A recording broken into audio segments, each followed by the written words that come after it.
Yo era enfermera de guardia en la unidad de trasplantes cardíacos cuando conocí a Rosa Martínez, una mujer de 60 y pocos años, frágil en apariencia, pero con unos ojos que parecían decirle al mundo entero: todavía no he terminado aquí. Ese día teníamos algo extraordinario, un corazón disponible que coincidía casi perfectamente con su perfil. Los cirujanos estaban listos, el quirófano preparado, y todos sabíamos que esta era probablemente su última oportunidad. Su propio corazón apenas bombeaba sangre. Cada minuto contaba, pero había un obstáculo, y no era médico. Era su hijo, Ramón Martínez, quien aparecía una y otra vez con la misma carpeta de documentos en la mano, un poder notarial que, según él, le daba la autoridad absoluta sobre las decisiones de su madre. Ella no lo necesita, dijo con voz fuerte en el pasillo, bloqueando la entrada. Dios decidirá cuándo sea su tiempo. Rosa, desde su cama, con oxígeno en la nariz y la piel pálida, respondió con apenas un hilo de voz, pero cargado de determinación. Ramón, quiero ese corazón, quiero vivir. El ambiente en la unidad se volvió un campo de batalla silencioso. Los médicos sabían que Rosa estaba plenamente consciente y orientada. Tenía la capacidad de decidir.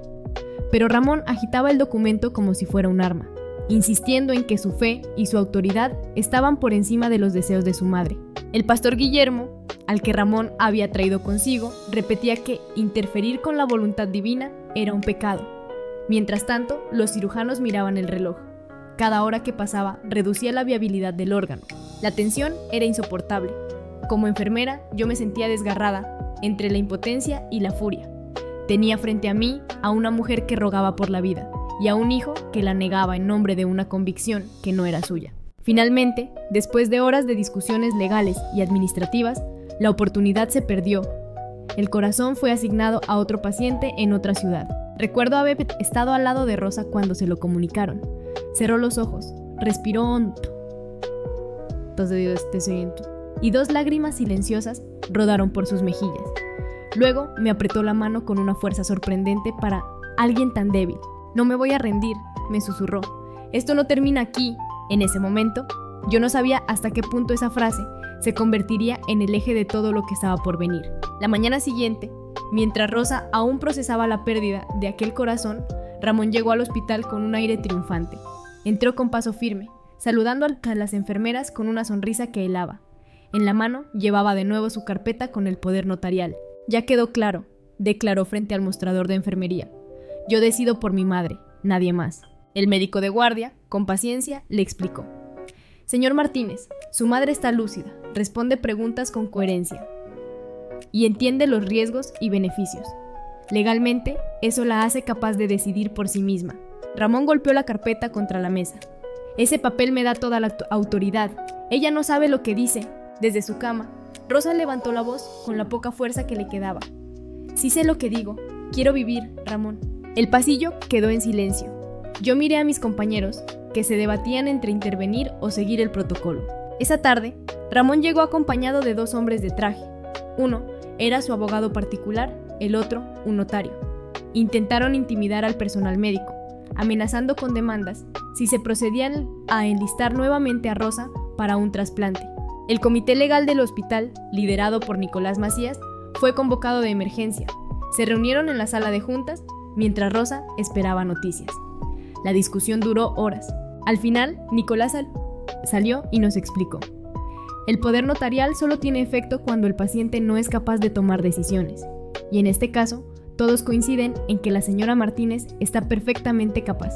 Era un alivio, pero Ramón no aceptaba un no. 2 días después, mientras se programaban nuevos estudios cardíacos, Ramón irrumpió en la unidad acompañado de varios miembros de su iglesia, liderados por el pastor Guillermo. Rezaban en voz alta, bloqueando el pasillo. «Detengan esta locura», gritaba el pastor. «Dejen que Dios haga su trabajo». El personal de seguridad del hospital tuvo que intervenir para despejar el área. Rosa, desde su cama, me tomó de la mano y me susurró.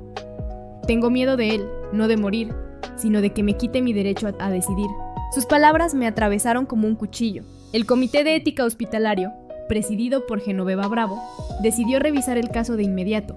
Convocaron a médicos, abogados, trabajadores sociales y hasta un psiquiatra, Andrés Mercado, para evaluar la capacidad mental de Rosa. La entrevista fue clara. Rosa sabía su diagnóstico, entendía el procedimiento y estaba dispuesta a asumir los riesgos. Quiero vivir para conocer a mis nietos, dijo, con una calma que contrastaba con el caos afuera. El informe fue unánime. Rosa tenía plena competencia. Sin embargo, Ramón no cedió. Presentó una demanda de emergencia para impedir cualquier cirugía sin su autorización. El tribunal citó a ambas partes en menos de 48 horas. Mientras tanto, el tiempo corría. El corazón que había estado destinado a Rosa ya latía en el pecho de otra persona. Nadie sabía cuándo llegaría la próxima oportunidad. Esa noche, en la penumbra de la unidad, me quedé junto a Rosa Poza. Su respiración era cada vez más débil. Me apretó la mano y dijo: no sé si llegaré al próximo corazón, pero lo que sí sé es que no quiero morir por la fe ciega de mi hijo. Y yo, como enfermera, entendí que aquella no era solo una lucha médica, era una batalla por la autonomía y la dignidad de una mujer que se negaba a ser silenciada. La audiencia judicial fue breve, pero suficiente para encender la chispa de algo más grande. La jueza escuchó los argumentos de ambas partes. Los abogados de Ramón insistían en el poder notarial, mientras que el comité legal del hospital defendía la competencia de Rosa. La jueza no dictó sentencia definitiva, pero ordenó que se realizaran evaluaciones independientes y que se notificara al DIF para revisar la situación. En sus palabras, la voz de la paciente será considerada, pero necesitamos corroborar que no exista coerción ni abuso por parte de su representante legal. Esa misma semana, recibimos la visita de Heidi Córdoba, trabajadora social del DIF, especializada en adultos mayores vulnerables.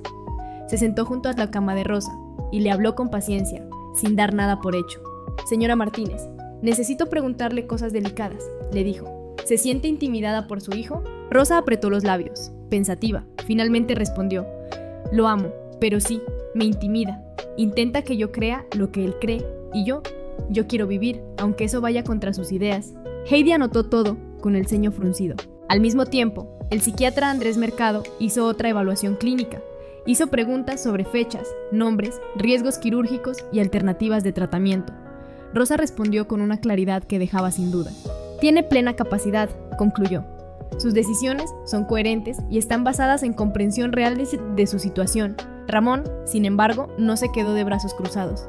Comenzó a llamar a los medios locales, presentándose como un hijo devoto que lucha contra un sistema que quiere matar a su madre. En cuestión de días, periodistas estaban afuera del hospital, buscando declaraciones. Los titulares eran sensacionalistas. Hijo piadoso defiende a su madre del trasplante forzado. Hospital acusado de jugar a ser Dios. El personal estaba bajo una presión inmensa. Había cámaras en la entrada, pancartas de la iglesia de Ramón en la banqueta, rezos colectivos en el estacionamiento. Aún así, Rosa se mantuvo firme. Una tarde, con los reporteros agolpados afuera, me pidió que acercara su teléfono. Marcó el número de su hija en California, Isabel Martínez. «Mija, escucha bien», le dijo con voz entrecortada. «Quiero que sepas que esto es mi decisión. No de tu hermano, no de nadie más. Yo estaba allí, testigo de esas palabras, que más tarde serían repetidas en los reportes oficiales como prueba de que Rosa siempre quiso luchar por su vida». El Comité de Ética Hospitalario, presidido por Genoveva Bravo, se reunió de nuevo. Esta vez, las conclusiones fueron más contundentes. Rosa era competente. Ramón estaba ejerciendo una influencia coercitiva. Se debía priorizar la voluntad expresa de la paciente. Genoveva lo resumió con una frase que aún recuerdo: la fe es respetable, la autonomía lo es aún más. Sin embargo, los cirujanos no podían simplemente operar. Legalmente, todavía había un obstáculo. La demanda de Ramón seguía en curso, y hasta que la jueza no emitiera una resolución definitiva, Rosa no podía ser enlistada de nuevo en la lista de trasplantes. Mientras tanto, el corazón de Rosa seguía debilitándose. Su presión bajaba cada día, sus labios se volvían más morados. Yo veía el miedo en sus ojos, no al trasplante, sino al tiempo que se nos escapaba entre los dedos. Una noche, cuando el pasillo estaba tranquilo y las luces del hospital se atenuaban, Rosa me tomó de la mano y me dijo en un susurro: «Prométeme algo, prométeme que no dejarán que me apague sin haber peleado por mí». Yo asentí, con lágrimas en los ojos. Sabía que aquella promesa no era solo mía, era del equipo entero que la rodeaba. El tribunal ordenó evaluaciones oficiales para determinar la capacidad legal de Rosa Martínez. La primera fue conducida por el psiquiatra Andrés Mercado, en calidad de perito judicial. En su informe detalló: la paciente comprende su diagnóstico, los riesgos del trasplante y las alternativas. Expresa de manera clara y consistente que desea vivir. No hay evidencia de deterioro cognitivo ni de incapacidad para tomar decisiones. El documento fue contundente, pero Ramón lo rechazó de inmediato, alegando que los médicos estaban comprados por el hospital. El Comité de Ética Hospitalario, presidido por Genoveva Bravo, emitió su propia recomendación, que se respetara la autonomía de Rosa y se limitara el poder notarial de Ramón. Genoveva lo expresó con firmeza durante la reunión. No estamos aquí para decidir por Rosa, estamos aquí para defender su derecho a decidir. Mientras tanto, la situación en la unidad de trasplantes se volvió insostenible. Afuera del hospital se organizaban vigilias encabezadas por el pastor Guillermo y miembros de la iglesia de Ramón. Cantaban himnos, sostenían pancartas que decían «Dejen que Dios decida» y acusaban al hospital de asesinato. Los reporteros transmitían en vivo, mostrando imágenes de Rosa en camilla cada vez que la trasladábamos a estudios. Era una invasión constante a su dignidad. Dentro, la salud de Rosa se deterioraba.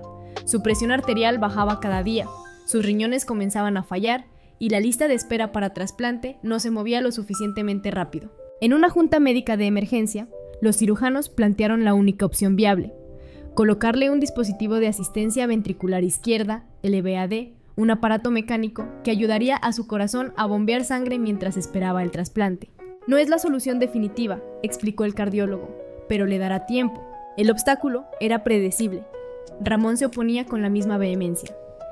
Ese aparato es contra la voluntad de Dios. Si ella muere, será su destino. Rosa, con la voz apenas audible, respondió: no quiero morir todavía, acepto el EVAD. El dilema volvió a la jueza. Tras revisar los informes de Andrés Mercado, el dictamen del comité y el reporte del DIF elaborado por Heidi Córdoba, la resolución fue clara. El tribunal determina que la señora Rosa Martínez posee plena capacidad de decisión. Por lo tanto, se ordena proceder conforme a su voluntad.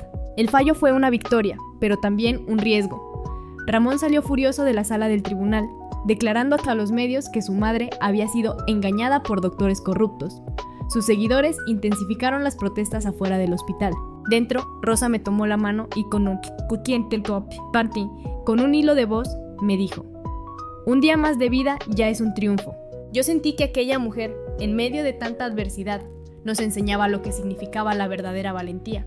El día de la cirugía amaneció con un ambiente extraño en el hospital. Afuera, en la banqueta, los seguidores de Ramón cantaban salmos y sostenían pancartas que decían: no interfieran con la voluntad divina.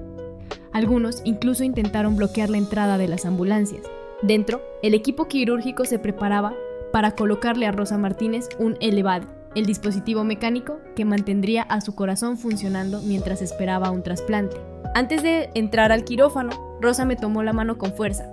¿Voy a despertar?, preguntó. Sí, Rosa, le respondí con voz firme, aunque mi corazón dudaba. Vas a despertar. La cirugía duró varias horas. El aparato se conectó directamente a su ventrículo izquierdo y empezó a bombear sangre con un zumbido suave pero constante. El procedimiento fue exitoso. Cuando la trasladamos a cuidados intensivos, Rosa abrió lentamente los ojos. Estaba pálida, con tubos por todas partes, pero sonrió débilmente. Todavía estoy aquí, susurró. Yo tuve que apartarme un momento para llorar. La reacción de Ramón no se hizo esperar. En cuanto supo que la cirugía había sido un éxito, irrumpió en la sala de espera exigiendo ver a su madre. El personal de seguridad lo detuvo en la puerta. «¡Esto es ilegal!», gritaba. Le pusieron una máquina en el cuerpo contra la voluntad de Dios. El abogado del hospital, Nicolás Macías, salió a enfrentarlo con los documentos en la mano. «Señor Martínez, el tribunal avaló la decisión de su madre. La intervención fue completamente legal». Ramón, rojo de furia, señaló hacia el área de cuidados intensivos. «Me las van a pagar». Su amenaza quedó registrada en el informe de seguridad. Los días siguientes fueron críticos. El cuerpo de Rosa debía adaptarse al EVAD, lo cual implicaba anticoagulantes, estricta vigilancia y riesgo constante de infección. Ella lo soportaba todo con una serenidad que desarmaba a cualquiera. «No me importa la máquina», me dijo una mañana, mientras acariciaba el control del dispositivo. «Lo que me importa es que todavía puedo escuchar la voz de mi hija Isabel al teléfono». El DIF, con el reporte de Heidi Córdoba, recomendó reducir formalmente el alcance del poder notarial de Ramón. La jueza aceptó. Ahora, él no podía interferir en ninguna decisión médica. Aún así, Ramón seguía apareciendo con su iglesia afuera del hospital, alimentando a la prensa con declaraciones. Decía que su madre estaba siendo manipulada, que los doctores eran asesinos. Pero dentro del hospital, la realidad era otra. Rosa estaba viva, recuperándose, y su voz era más fuerte que nunca. Una tarde, mientras ajustaba los monitores, Rosa me dijo: ¿sabes qué es lo más triste? Que mi hijo cree que está salvándome, cuando en realidad lo único que quiere es salvar sus creencias. Me quedé sin palabras. Solo pude apretarle la mano y prometerle que seguiríamos luchando para que su derecho a decidir nunca volviera a ser cuestionado. Las primeras semanas con el Elevad fueron una prueba de resistencia para Rosa Martínez. El aparato zumbaba día y noche, conectado a una batería que debía cargar constantemente. Cada movimiento implicaba cuidado extremo, un tirón en el cable, una infección en el sitio de entrada, y todo se vendría abajo. Aún así, Rosa lo llevaba con dignidad. Aprendió rápido cómo limpiar las conexiones y cómo pedir ayuda sin perder la calma. Es como tener un corazón prestado, decía. Uno que me recuerda cada segundo que sigo viva. El equipo médico estaba impresionado. Los análisis mostraban mejoría en la circulación y los órganos comenzaban a estabilizarse. Era la prueba viviente de que el Elevad podía darle tiempo hasta recibir un nuevo corazón. El problema era Ramón. A pesar de la orden judicial que lo limitaba, seguía rondando el hospital. A veces llegaba con periodistas, otras con feligreses del pastor Guillermo. Colocaban veladoras en la banqueta y rezaban en voz alta. «Mi madre es rehén del hospital», gritaba Ramón a las cámaras. Le implantaron una máquina contra la voluntad de Dios. Las imágenes circulaban en noticieros y redes sociales. La presión mediática era constante. El hospital respondió reforzando protocolos de seguridad. Solo Isabel, la hija en California, pudo entrar a verla tras recibir permiso especial. Cuando Rosa la vio, rompió en llanto.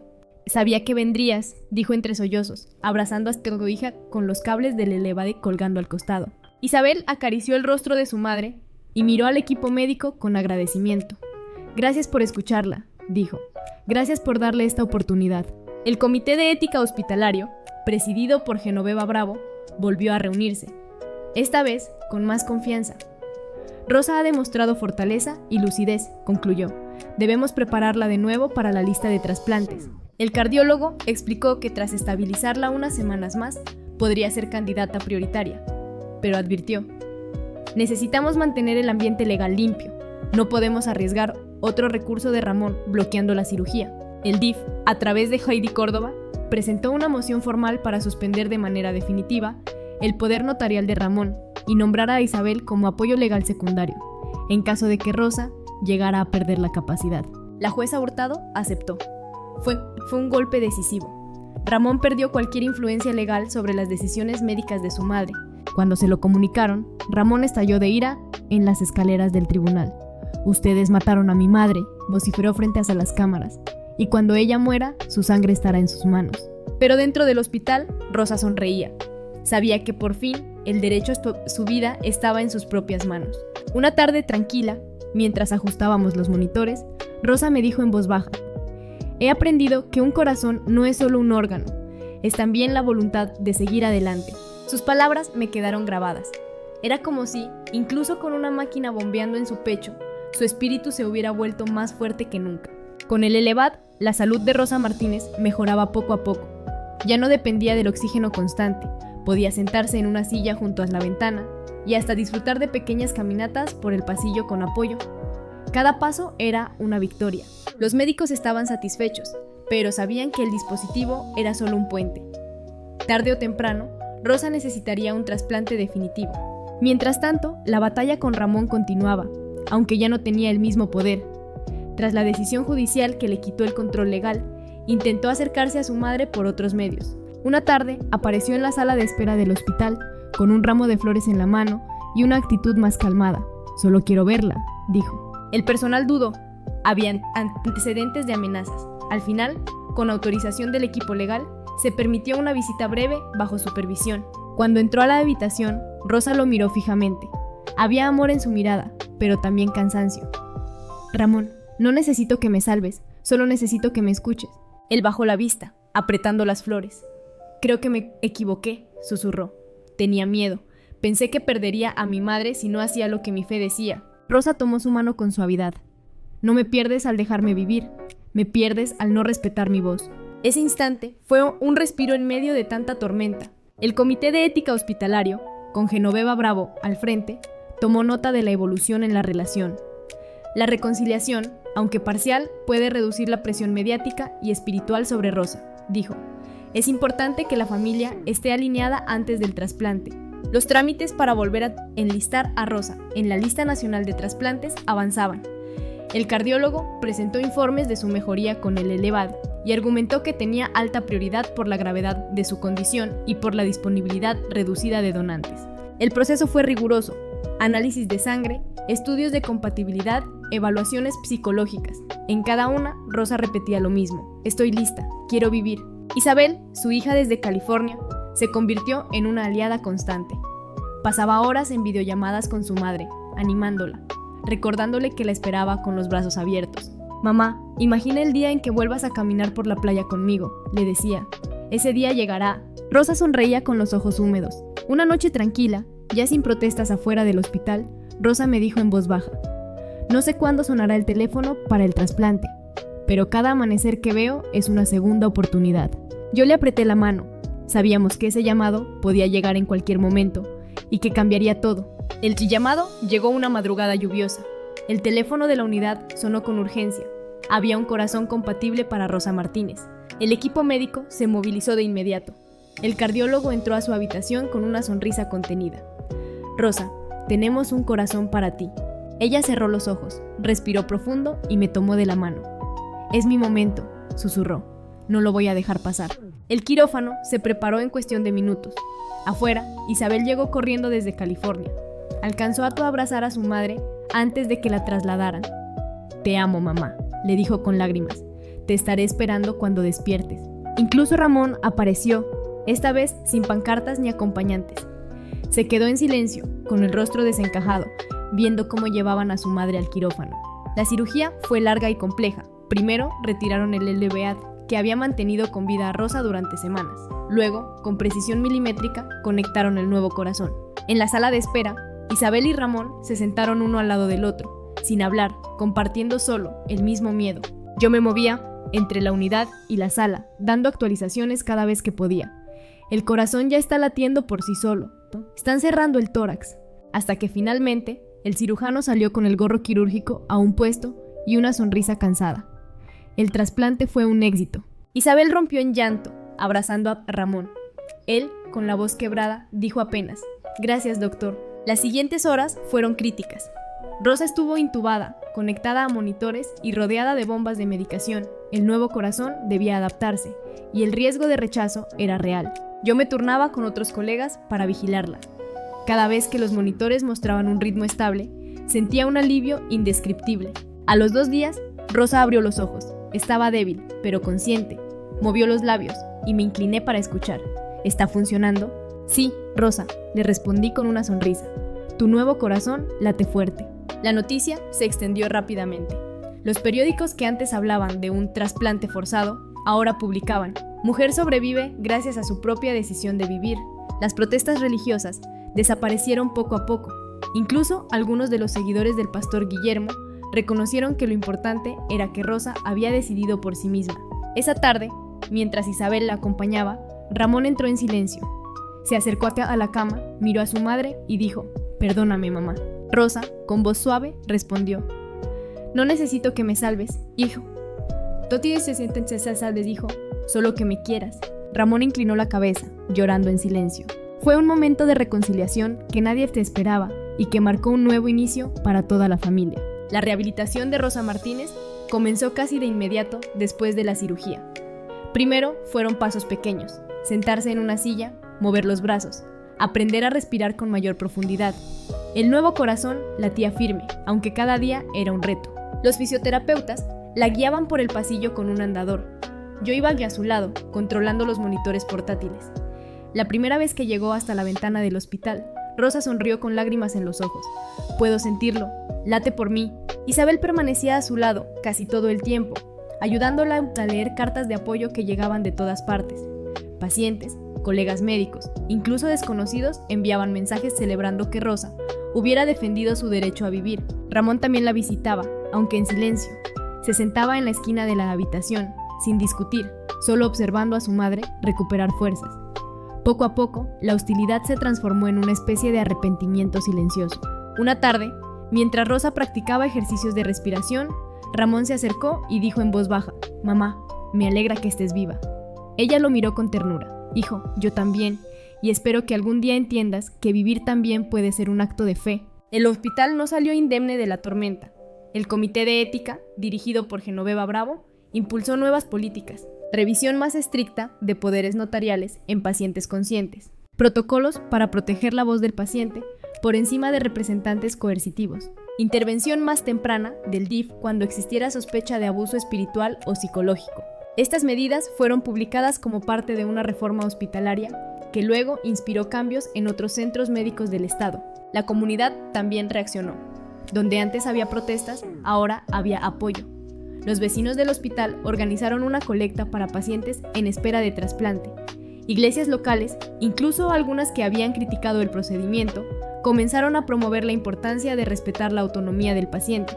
Rosa se convirtió, sin buscarlo, en símbolo de esa causa. Recuerdo un día en particular, semanas después de la cirugía. Rosa ya caminaba sin ayuda y llevaba una blusa ligera de flores.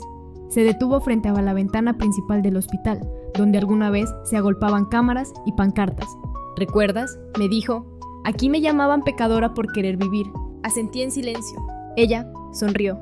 Ahora es el lugar donde volví a nacer. Meses después del trasplante, Rosa Martínez ya no era la mujer frágil y pálida que conocí aquella primera noche. La veía llegar a sus citas de control con paso firme, el cabello más fuerte y una sonrisa que parecía iluminar los pasillos del hospital. «Este corazón es un regalo», decía a todo el que quisiera escuchar, pero la decisión de vivir fue mía.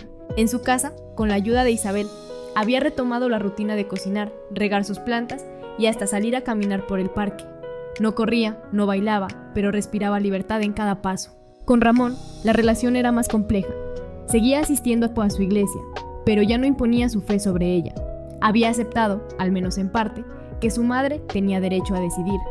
En sus visitas se limitaba a conversar de cosas sencillas: los nietos, las noticias, la comida favorita de Rosa. Una tarde lo escuché decirle con voz quebrada: «Tal vez confundí fe con control, perdóname, mamá». Ella le acarició la mano y respondió: «No necesito un hijo perfecto, solo necesito un hijo que me quiera». Para el hospital, el caso dejó huella.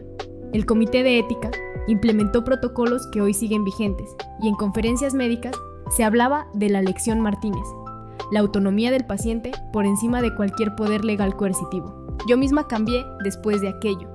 Dejé de ver mi trabajo solo como cuidado físico. Aprendí que ser enfermera también es ser guardiana de la voz del paciente, incluso cuando otros intentan callarla. Un año después, Rosa regresó al hospital para hablar con pacientes en lista de espera. Caminaba lentamente, pero con el corazón lleno de vida. Tomó la mano de una mujer joven que lloraba por miedo a la cirugía y le dijo: «El miedo es normal. Lo que importa es que la decisión sea tuya. Nadie más tiene derecho a tomarla por ti». A veces pienso en todas las noches que pasé junto a ella, escuchando el zumbido del levado, viendo cómo se le escapaba el tiempo entre las manos. Y luego la recuerdo ahora, con un corazón nuevo latiendo fuerte.